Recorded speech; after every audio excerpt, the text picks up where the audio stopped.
কেমন নকল ছিল এখন হয়তো বললে গল্পের মতন শোনাবে। একটা সময় এমন ছিল বাংলাদেশে নকলের ভয়াবহ রকমের ছড়াছড়ি ছিল। আসলে ছড়াছড়ি বলা ঠিক হবে কিনা জানি না। মহামারীর মতন ছিল নকল। কেমন নকল ছিল এখন হয়তো বললে গল্পের মতন শোনাবে। তখনকার সময়ে বই খুলে পরীক্ষার হলে পরীক্ষা দিত স্টুডেন্টরা।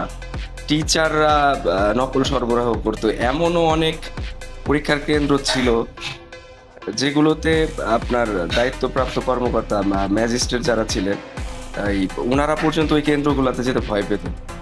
তো তখনকার প্রেক্ষাপটটা এমন ছিল যে ম্যাজিস্ট্রেট আসার সময়টা বা ম্যাজিস্ট্রেট যখন আসবে তখন সবাই মোটামুটি অ্যাওয়ার হয়ে যেত। বাকি সময়টা মোটামুটি নকলের যে সিলসিলা ছিল এটা মানে আসলে বর্ণনীয় না। আমার কথাগুলো হয়তো এখন অনেকের কাছেই গল্পের মতন মনে হয় যে ভাই তো এটা হয় নাকি, নকল এইভাবে কোনোদিন সম্ভব ছিল নাকি।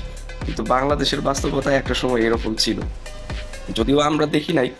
আমরা যখন ছোট ছিলাম আমরা আমাদের যারা সিনিয়র আছে, মুরব্বী আছে, ওনাদের মুখে শুনেছি এরকম বিষয়গুলো। হ্যাঁ, তো যাই হোক, একটা সময় কালের পরিক্রমায় বাংলাদেশের দায়িত্বে শিক্ষা প্রতিমন্ত্রী হিসেবে এহসানুল হক মিলন সাহেব আসে।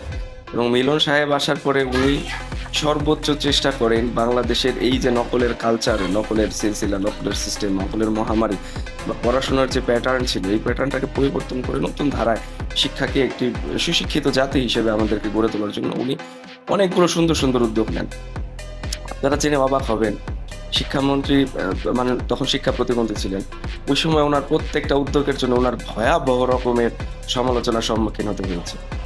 তখনকার মিডিয়ারা ওনাকে বিভিন্নভাবে আপনার বিভিন্ন রকমের নিউজ করতো ওই সময়। ওই সময়ে আন্দোলন হয়েছে। ওই সময় সম্ভবত ২০০১ সালে একটি গণিত পরীক্ষা নিয়ে সম্ভবত একটা আন্দোলন হয়েছিল। তো পরবর্তীতে সম্ভবত ৬ মার্ক গ্রেস যেটাকে বলে সেই রকম দিয়ে মেবি পাস করানো হয়েছিল এবং পাশের হার ছিল মাত্র ৪৪%। এবং ওই ৬ গ্রেস না দিলে সম্ভবত পাশের মার্ক হতো ৩০%। আপনারা চিন্তা করতে পারেন। আর জিপিএ 5 এর সংখ্যা সম্ভবত ৩৫০ এরকম ছিল। তো পড়াটা আপনি চিন্তা করেন, তো ওই সময় ভয়াবহ রকমের মিডিয়া ট্রায়াল বলেন বা আন্দোলন বলেন বা বিভিন্ন হুমকি ধামকি বা এই সমস্ত জিনিস ওনাকে ওই সময় ফেস করতে হয়েছে। তো দেখেন কালের পরিক্রমায় বিগত ১৬-১৭ বছর আমরা কিন্তু শিক্ষামন্ত্রী হিসেবে একজন এহসানুল হক মিলনকে খুঁজেছি এবং যারা ওই সময় তাকে মানে ক্রিটিক করতো, তার সমালোচনা করতো, সমালোচক ছিলেন, এরা প্রত্যেকেই এই ১৭টা বছর ওনাকে ফিল করছে, ওনাকে খুঁজছে শিক্ষামন্ত্রী হিসেবে যদি এরকম একটা মানুষ দায়িত্বে আসতো। তো বিগত সময়গুলোতে তো আসলে পড়ালেখার মান টোটালি ধ্বংস করে দিছে। পড়ালেখার মান বলতে কোনো কিছু নাই। পরীক্ষায় অ্যাটেন্ড করলেই পাস, পাস পাওয়া যায়, অটো পাস, এই সমস্ত কিছু একটা ট্রেন্ডে পরিণত হয়ে সবার মস্তিষ্কে একটা মানে বিকৃত বলবো না বা একটা ভুল মেসেজ সবার মস্তিষ্কে, স্টুডেন্টের মস্তিষ্কে এই ভুল মেসেজটা ঢুকে গিয়েছে যে অনেক কিছু চাইলেই পারা যায়। তো আসলে দেখেন শিক্ষার মূল বিষয়টা কি? একজন মানুষকে জ্ঞানী করা, একজন মানুষকে অনেক বড় প্রতিষ্ঠিত করে তোলা, ভালো চাকরি, ভালো মানে ব্যক্তিত্ব হিসেবে প্রতিষ্ঠিত করা, এরকম কোনো কিছু?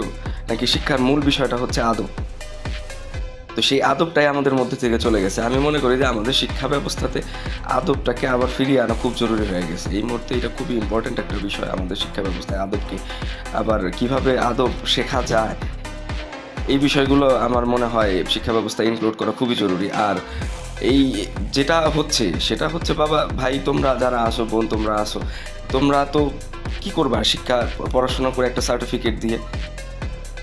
তোমার এই সার্টিফিকেট যদি তোমার জ্ঞানের মাপকাঠিকে সেই একটা লেভেল পর্যন্ত না নিয়ে যেতে পারে, একটা অ্যাডভান্স লেভেল পর্যন্ত যদি না যেতে পারো, এই শিক্ষা দিয়ে তো তোমরা যখন বাবা মা হবা তোমাদের সন্তানদেরকেও ভালো শিক্ষা দিতে পারবে না। তুমি না হয় আজকে জোর করে একটা কিছু হয়েছে আবার চাইতেছো, হয়তো হবে না, এটা সুযোগ নাই, কিন্তু এটা দিয়ে তো আলটিমেটলি কোনো বেনিফিট একটা হবে না।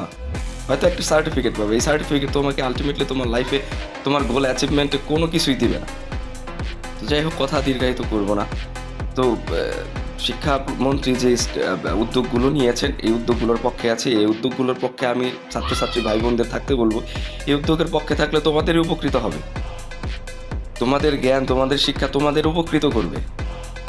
তোমরা যদি ভালো জ্ঞান, ভালো শিক্ষা নিয়ে বড় হও, আমাদের ভবিষ্যৎ প্রজন্ম ভালো জ্ঞানী হবে, ভালো জ্ঞান নিয়ে বড় হবে, তারা ভালো কিছু করতে পারবে। তো যে কারণেই আমার অনুরোধ থাকবে তোমাদের প্রতি, তোমরা কারো ইনফ্লুয়েন্সে তোমাদের ভবিষ্যৎকে নষ্ট করো না। তোমাদের ভবিষ্যৎটাকে তোমরা সঠিকভাবে কিভাবে গইড়া তুলবা সেই চেষ্টা করো। কি করলে তোমরা ভবিষ্যতে ভালো করতে পারবে সেইগুলো করার চেষ্টা করো। ভালো শিক্ষা ব্যবস্থার পক্ষে থাকো। যেটা আমাদের জাতির জন্য, আমাদের দেশের জন্য কল্যাণকর হবে। ভালো থাকবে সবাই, সবার জন্য শুভকামনা রইল।